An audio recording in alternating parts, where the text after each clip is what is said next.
Is Kane's volcano. Oh, there he is with his natural hair.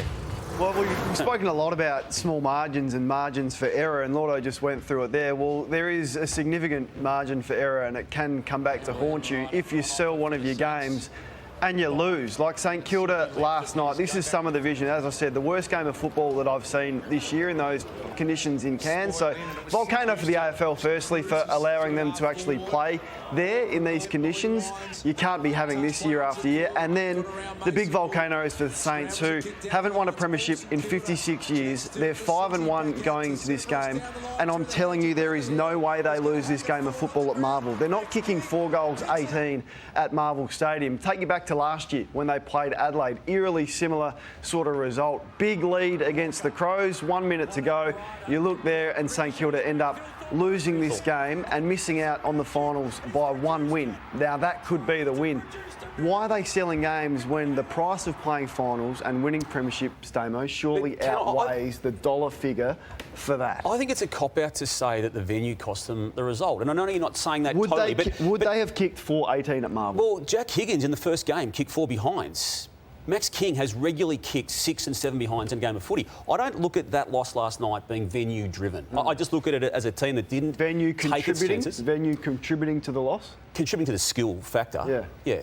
So but the other team's facing that too. Yeah, and the other team had to go through Sydney. They couldn't get a direct flight. Yeah. They stayed in Sydney Friday night. They flew to Cairns on Saturday. It was a horrible trip for Port Adelaide. But you just take out any room that, you know, I just don't get it, because the price, TJ, of making the final surely outweighs the commercial dollar on playing in Cairns. I know we're entering dangerous territory. Is there any studies to say that pyroxide can affect your judgment? Do you fact check it. Yeah, you can laugh about it, but do you think they would have kicked 4-18 at Marvel? You know, the one thing I know is we'll never know.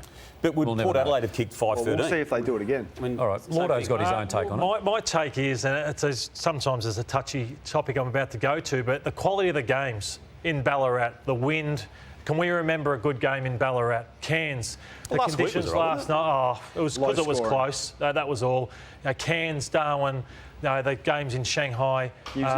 New Zealand. Mate, can anyone remember one? Like, there was a classic. Even games in Canberra at times. Yeah. I ask the question. So I think that, while it's great to keep for the fans to share the game around, and it's good for clubs to earn money, it's hard to remember a quality game that's been played. Can I ask you a question, TJ? If you're Brett Ratton, out of contract, and you are asked the decision, should we sell this game to Cairns? Would you say yes if you're Brett Ratton? Well, I mean, if that's a corporate decision of the club... Yes or no? Well, no, there's no yes or no. I can't give a yes or no, and I'm not just going to give you an answer to sort of nullify whatever you've said or to back it up. But what I am saying is the point that Damo made is they're both playing in those conditions. Yeah, I reckon if you ask... It's a level playing field. If you ask Brett Ratton, if you ask the St Kilda fans, they would say, no way would we ever want to sell that game. I'm not sitting on the fence. I just said, I'm saying what Damo said, that both teams have to play in the same conditions. And I think it's a very long bow that you might be drawing. Sorry, David, how much money would they get for that? They're 12, they're in debt. I would imagine it's at least $400,000. But I mean, I've plucked a figure out there for this conversation. I haven't asked the question specifically, but they do get well recompensed for that situation.